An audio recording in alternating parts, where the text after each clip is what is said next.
Welcome back to the Transform Your Mind to Transform Your Life podcast. You're listening to Author's Corner, where we highlight and showcase our local authors. Today, I am speaking to Mitch Francis. He is the author of Badass Solutions for Today's Big Ass Problems. Love it. Welcome, Mitch. Myrna, thanks for having me. You're very welcome. And Mitch and I are going to be focusing our conversation today on the topic combating global warming, stopping the oceans from rising. So let me give you a brief synopsis.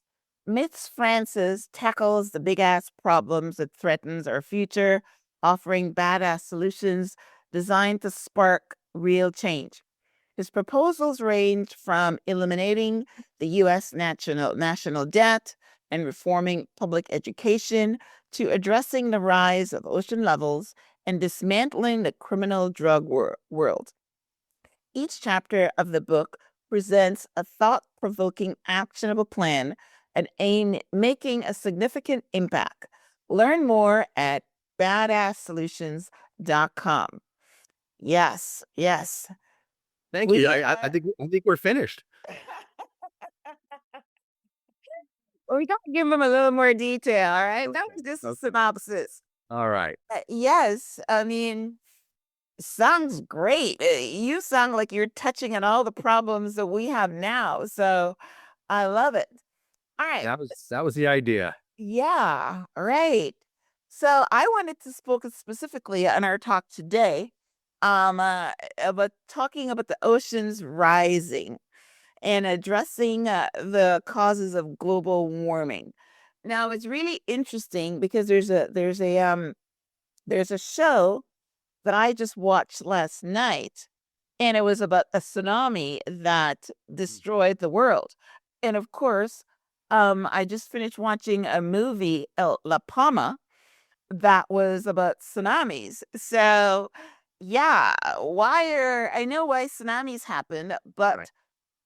what's going on with the levels of the oceans rising? Well, it is a different cause. Yeah. And let me just give you some backup. Let's go backward a little bit. That the global warming has is very serious. It's happening, and some people debate what the cause was. If it's fossil fuels, if it's the normal cycles of the planet, but the Earth is warming. Last year, 2024 was the hottest temperatures on Earth in recorded history. And it keeps going. Myrna, like every month is hotter, versus the prior year month. And every year keeps getting hotter. And what's happening is the polar ice caps are melting. And they're melting at a rate, it's pretty astounding. They're melting at a rate that would fill 20 Olympic-sized swimming pools every second. Ooh, It's hard to even get your arms around that. But wow. that's what's going on. And by the end of this century, all coasts, coastal cities, and islands are going to be flooded. Incredibly, Myrna, nobody is doing anything about this. Hmm. We're headed for a global socioeconomic catastrophe that's beyond anything that's ever, in my view, anything that's ever happened in humankind. Well, And it's interesting. The movie that I was watching, and of course, this is all fiction, but maybe based on some of the things that you're talking about, it was the ice falling into the ocean that created the big old wave. oh, It wasn't global warming, but I think it was maybe well, tsunamis usually caused by an earthquake. right, yeah, right, Yeah. an earthquake or I think the earthquake was caused by a an eruption, a volcanic eruption, and then the ice melted and everything, it started a big old Like a 300-foot wave, if you can think about it. It's like a Yeah, triple so whammy. right. Which is why I went on this conversation with you, because I wanted to know what it is that we're doing. We're not having a volcano, and what is it that we're doing to Well, contribute to that? And what are you offering in your book that would help solve that? so I actually found how we can stop the ocean levels from rising and at the same time use all that fresh water for the billions of people who live on our planet in the most harsh, parched conditions. So it's pretty exciting that I was able to come up with a really good solution for this. Okay, tell us If you have what's time, I'll be happy to go into detail. yeah, go on. Sure. Go into details. So At least the synopsis detail. okay. I found that as much as is melting, there's 20 Olympic-sized swimming pools every second. I was shocked to discover that that's only a small fraction of the water that's going into our oceans from just our 20 largest rivers. So our rivers, get snow melt and rain, and then along their path distribute, water for human consumption, for irrigation, all of that. And then what's left over goes into the ocean. And that's, part of the cycle, the engine of our planet. So even that water going into the ocean is critically important. But I discovered that if we channel just 7% of the water from our 20 largest rivers and move it to the most arid lands on our planet, we can actually stop the ocean levels from rising Okay, and at the same time stop hunger and thirst. that sounds So good to me. it, Yeah. yeah, I'm very excited about this because it's got a two-pronged benefit. It not only, saves all the coasts and cities and islands, Mhm. and we're talking about millions and millions of people being displaced, but it also, has the potential of bringing fresh water to people who don't have it. You know that half the people on our planet don't have access to sanitary conditions. 25% don't have access to fresh water. Yeah, I know they're building wells, but your solution sounds a whole lot better because you're bringing a lot more than a little well, right? Yeah, this could change the world. I mean, it really could. So I'm really very excited about it, and it's actually gotten quite a lot of very positive response. Before the book was published, Jack Canfield, who wrote Chicken Soup for the Soul, Mhm. read the book, and he's an environmentalist, and he loved this particular solution so much that he actually wrote the foreword to the book. Well, that's beautiful. Yeah, All so right. that Well, was listen, very from your mouth to someone's ears that can make a difference. So we're not going to go into that anymore, but they just have to pick up a copy of your book and look at see how you are suggesting. Now, are you an environmentalist? Are you a what is your technical skills here? I'm a business guy. I Okay. have a 40-year business career where I was the founder and CEO of publicly traded companies, of private companies. I developed commercial real estate. I still own and manage commercial real estate all over the US. Okay. And, just like any business person, in order to reach your goals, you have roadblocks Mhm. thrown in your way, Myrna, it seems like every day. Of And course. you've got to become skilled at problem solving. Solving. How do I get past that roadblock? Yes. That's true. And it is true, and it's for every business person. If they're going to succeed, they've got to develop these skills. Okay. And I've been around so long that I think I've been able to develop you know really strong uh, uh, problem solving skills. And I found that if I applied those same skills to the huge societal problems that we have, it was really the same methodology. And I was able to develop Yeah. all of Right. these I love it. solutions. Yes. And I set out not to be political. The book Right. is nonpartisan. I think everybody's so sick of, the two parties and fighting each other that things don't get done.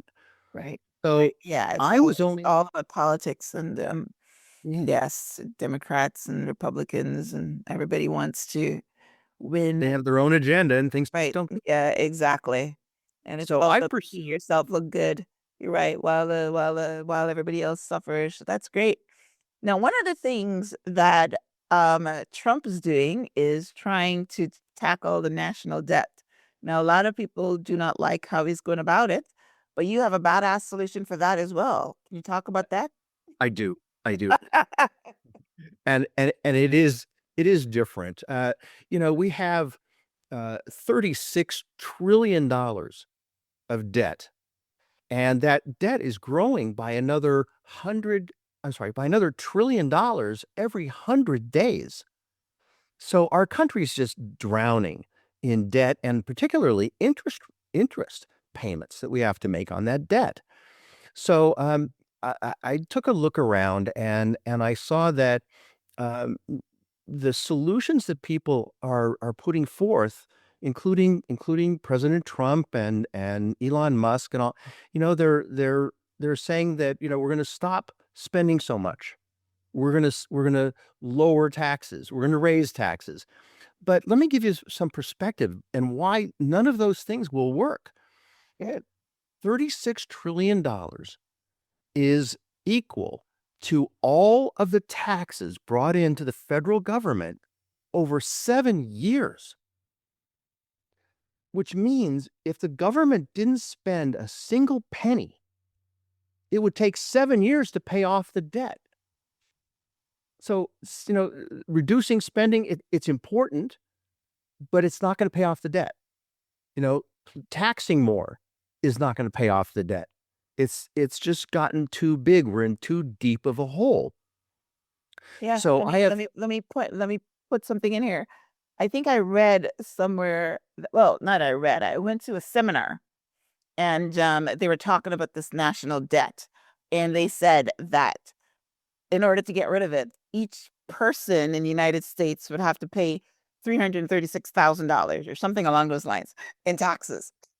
it's each taxpayer. So Right, it's like $100,000 for every single person in the U.S., like $105,000. But on the actual taxpayer, you're about right on that figure. So it just can't happen, over any kind of short period of time with any kind of short program. It's just not going to work.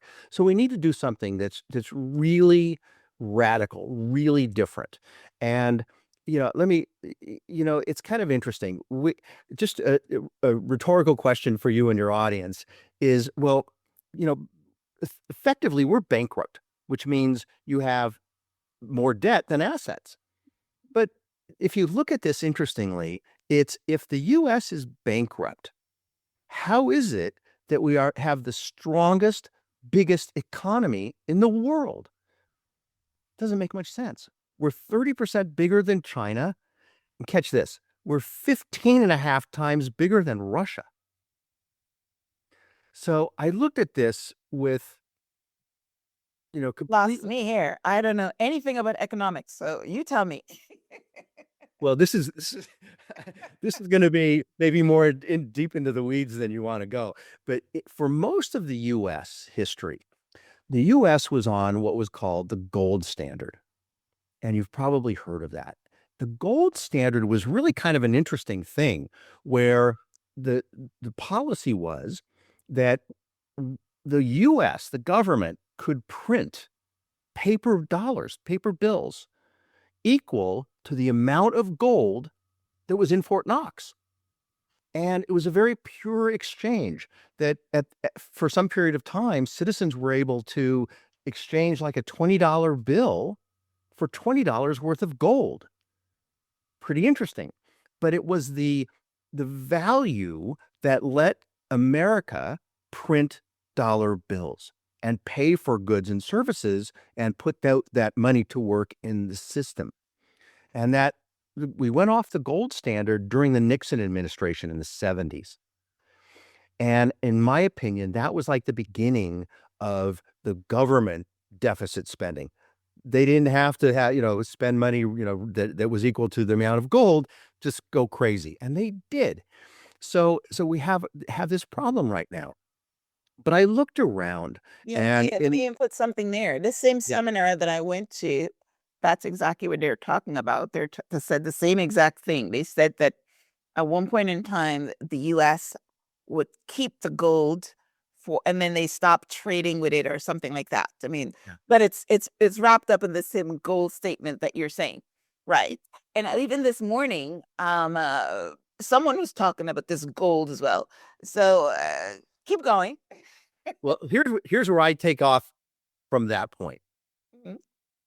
So being a business person, for 40 years, I know a great deal of accounting. And I applied like business accounting principles to this problem.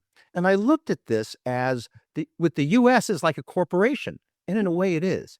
It is. And I said, look, if we were accountants, we would look at the US and say, well, the US has a lot more assets than just its gold. It's got vast lands and parks and minerals inside the land, and ships and planes and military installations and schools and hospitals, and just on and on and on. Huge amounts of assets that are actually much, much bigger than just our gold. So again, using accounting principles, we would say the US isn't bankrupt because it has all of these assets. Assets. Right. So I created what I call the asset standard instead of the gold standard, the Mhm. asset standard. And now I say, well, look, the same way that the gold standard let us print money, the asset standard will let us write checks. It's the same thing. So we send a check to China. China has $1 trillion of our debt. They bought, treasury securities just like you can, anybody else. And we owe them $1 trillion. Send them a check with a thank you note. Thanks very much. We're paying you back. And we send that to everybody, making up the whole $36 trillion. And the question becomes, will they cash the check? Yeah, isn't good. That's right. And will it clear? That's exactly right. That's what I'm saying. Is this check good? Yes, because listen, the China and your Aunt Molly are gonna run and deposit those checks, and they will clear. They're gonna be written on the United States Bank, which is called the Federal Reserve Bank.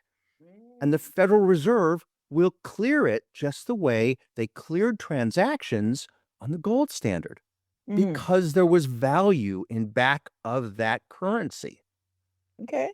Now, we just paid off the whole debt. Okay. That's a badass solution. It's badass, I'll tell you. But it's so badass. Let me tell you something. It's so badass that it's dangerous.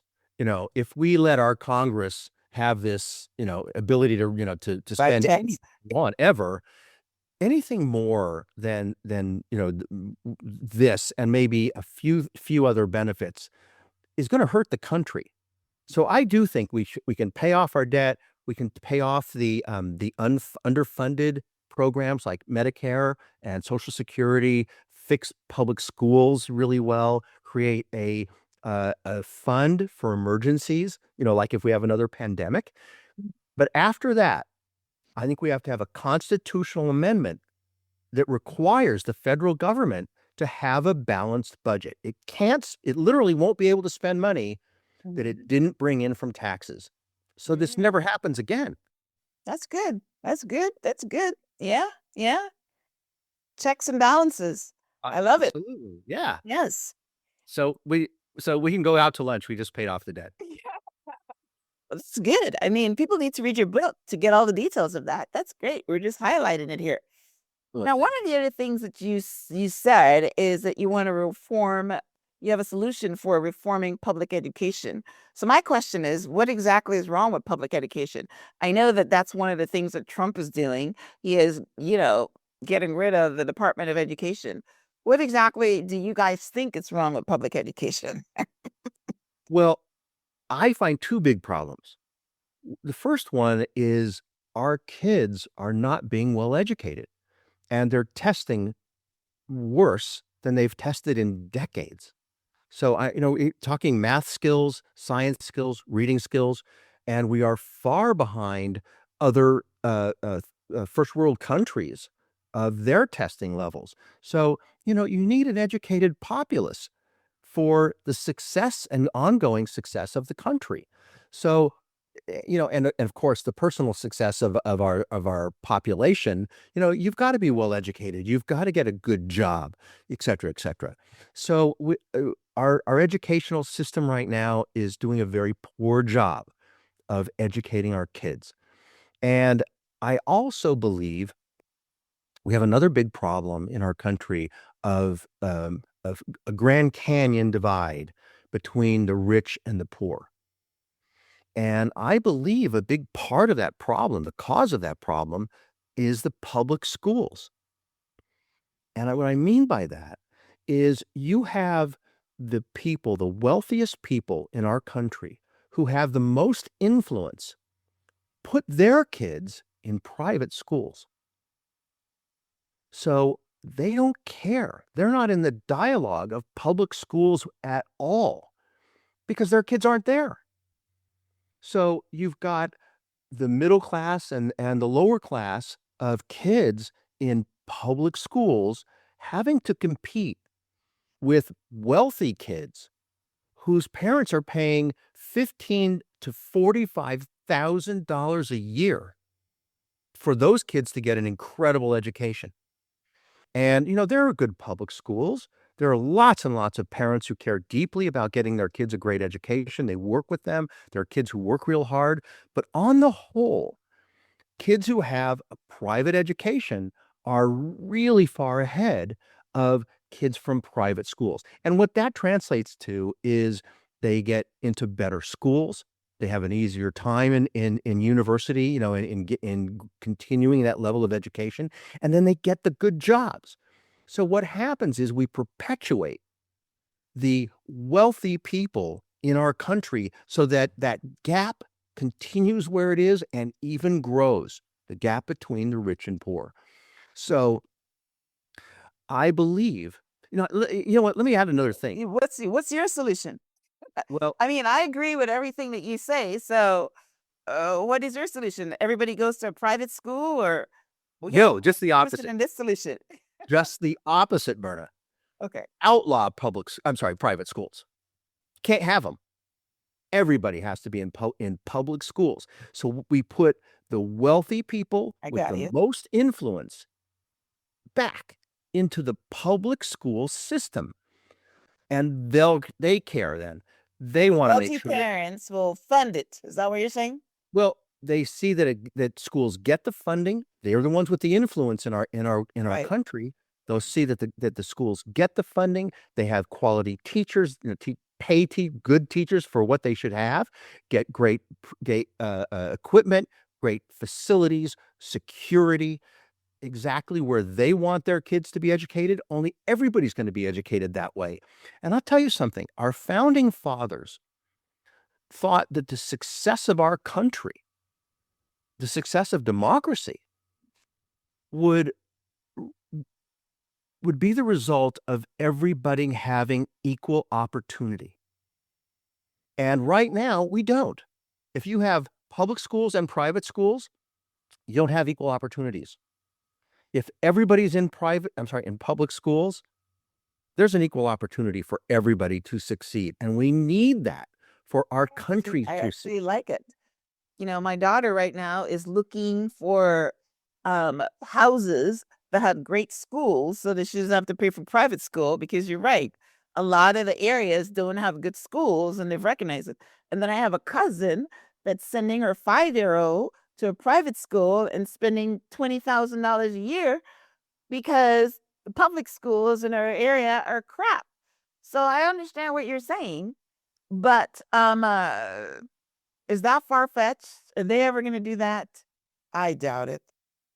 Well, I'll tell you something. Here's my hope that, I've got 20 big ass problems that I've got solutions to in this book. Mhm. And I'm hoping that one or more of these touch people, that they want to get involved. Okay. And, our government, our representatives work for us. We don't work for them. And we kind of forget that. So if you believe, let's say, in you want to see this go into effect about the schools, you start by telling your family. Change happens at the dinner table. You Mhm. tell your friends. this is this amazing idea about fixing our schools for all kids. You write to your representatives. You get other people with you. You get involved, and nothing's going to happen unless that happens. And we can all make a difference. I'm real big into quotes, and there's a fabulous quote that is really kind of the theme of my book. That's from Mahatma Gandhi, Mm. who said, Be "When the change, people." be the Sorry, change you need to see. No, a different one. He said, "When the people lead, the leaders will follow." I like that one. I don't know if I've heard that Me one too. before. Right. Me too. And that's what I'm after. Get people together, make this change happen. It's in our power. That's a democracy. We have the power to make change. Yeah, that's good. That's good. Hey, we've touched on 3 out of your 20 big ass problems, and they're all good ones. So, yes, and they're all good ones. I like that. So we have a few minutes, so I'm gonna ask a curious question. So, what's with Trump getting rid of public education? I mean, the Department of Public Education. Is he on your same path, or what path is he on? I think frustration. I think everybody's frustrated, and we've had the Department of Education for several decades now, and it's clearly not being effective. Maybe the whole problem isn't with the Department of Education, but it's not working. So I think Trump is saying, well, let's get rid of something that's not working and try to find out what we can do that will work. Well, is he gonna say that everybody goes to private school then? I mean, I don't get it. I mean, I I don't think follow it very closely, so I just know what I he's think we got to touting. send him the book. You're gonna send him the book? Right, Yeah, yes. yeah. Wait a Yeah, second. once you get rid of the Department of So, Education, what is left? What is his solution? so Elon, I think that's where this happens when people start talking about this and start saying, "Here's a good solution we can get behind." And I'll tell you something kind of interesting. There are 5 times more kids in public schools than private schools. Of course. So translate that into votes. That Right. means you've got a super majority Mhm. of citizens who would vote for this, right? Yeah, yeah. Of We course. have this power. A lot of people will get behind this idea. It's in our hands to make this Yeah. happen if people want it, Yes. because the votes are there. Yes. The Yes. votes are there to make this happen. And your concept is correct. And everything starts with education. Yes, your kids needs a proper education, and you're right. The public education is getting worse because you're right. I mean, I read someplace just last week where somebody came out of graduated and went to college, and she's illiterate. Or she doesn't know anything because you're right. It's the education system is getting worse. Parents have to be doing most of the educating because the class sizes are big in public. But right, again, because there's such a I love what you said, again, a Grand Canyon divide between the rich and the poor, and very few people can go and pay $40,000 for a 5-year-old. Maybe they're It's paying insane, 40,000 isn't for it? somebody in university, but Right. that's what they're doing. They're saying that they wanna start their kids in kindergarten, and because they're not learning anything, and I had the argument to my daughter. I'm thinking, "What are you learning in kindergarten? Why are you gonna spend all that money?" But they're going by, they've understood. All my kids went to public schools because I couldn't afford private schools. So I'm still in the public school mindset. I'm thinking, "What's wrong with the public school?" Well, Well, I you've think just I think today created it. Yes. I think today in private kindergarten, they're teaching kids how to read. They're Right. starting them that young. Yes. So Yes. look what that says. Yes. Right from the first day of kindergarten, you're Yes. making this elite class. Yes. It's true. That's a bad thing for us. And in public school, all they're doing is, drawing. Yeah, that's what the other kids are doing. Yeah, right. They're drawing. How are they going to Yes. compete? We're effectively creating what was in Europe a landed aristocracy Mm. where the rich stayed rich Right. Well, of and the course. poor That's stayed. America. That's America for you. But I'm glad that you highlighted where it starts, and where it starts is the education. That's good. It's good. Yes. Yeah. Yes. No, I want the country to succeed. Yes. And I think the wealthy people can recognize that they have a benefit here too, of the country succeeding. When this chasm between rich and poor gets too big, you know what happens? Revolution. Mm. You Yeah. know, Yeah. when the majority of people are unhappy and unsuccessful and struggling, Right. well, revolution, is not too far away. Yeah. It's So right. for It's wealthy coming. people to preserve what they have, Mhm. they better make sure that there's equal opportunity for everybody, not just their kids. Yeah. Oh, hey, we can talk forever on that because that's the climate that we're in right now in this country. So it's amazing. All right. Well, listen, I am very excited to be able to present your book to my listening audience. Any of the world changers that want to get involved in what's going on, then definitely go and pick up a copy of Mitch's book. So tell our listeners where they can pick up a copy of your book, your website, and if you're on social media, then what are your social media handles? All right, thanks for that. So the book is available, anywhere books are sold. The easiest is Amazon. It's Badass Solutions, with or without a hyphen. And the website is bad-ass-solutions.com. And there's all kinds of additional information, and there are links to buy the book on that as well. And you can contact me through the website if you have any interest in talking to me about it. And I hope you get it, because there's a lot of good things in there, and it's actually kind of a fun read. I know we're talking about big, difficult topics, but I I think I've made it kind of enjoyable. Mhm. Well, yeah. I mean, all you need to do is plant the seeds, right? Inception. And they will grow. Good point. Yes, awesome. All right. So, yes, I will have a summary of my conversation with Mitch on the show page, which is myhelps.us. I would also link out to his website and his book. So, definitely go pick up a copy. We touched on three big problems, but there's 17 more in his book. And hey, yes, like Michael Jackson would say, be the change, right? The man in the mirror, right? If there's things that you want to see changed, then get involved. So it's great that Mitch took the initiative to write this book and to start the conversation. So good work. Good job. Thanks, Myrna. Thank you for having me. I've enjoyed being with you. You're very welcome. Yes, thank you for being on the show. All right, guys. Well, listen, thank you for tuning in to this week's episode of Author's Corner. Again, we were talking about the book Badass Solutions for Today's Big Ass Problems.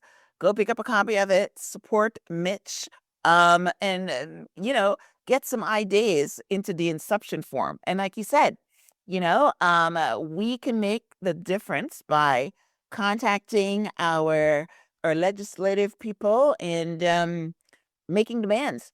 The last interview I had on the show, we were talking about climate change, and that's basically, what the author is saying. She's a scientist, and she said it starts at your school. It starts in to your parent teacher meetings. You just yeah, you start small and you make things happen. And yeah, she was doing really great things, but getting rid of diesel fuel and talking about you know um uh, the cars that we drive, things that we can do to make a difference, for climate change. Which is basically why I wanted to have the conversation with you. I wanted to know how we are contributing to the oceans rising, but you talked about the rivers are contributing is not necessarily something that we're doing as far as our habits. So, but anyway, so it's good to highlight. Yep. Okay. All right. So as we wrap up, Mitch, any last words? Uh, no, yes, get involved. Thank you. Yeah, get involved, right? You can be the Involved. difference. All right. All right, guys. Well, listen, we're fresh out of time. So thank you, Mitch, for being on the show. Thank you guys for tuning in. If you have a comment on any big ass problems, then we'd love to hear from you. If you're watching this on YouTube, we'd love to hear your comments and get involved. So thanks again for tuning in. Thank you, Mitch, for being on the show. Until next time, namaste.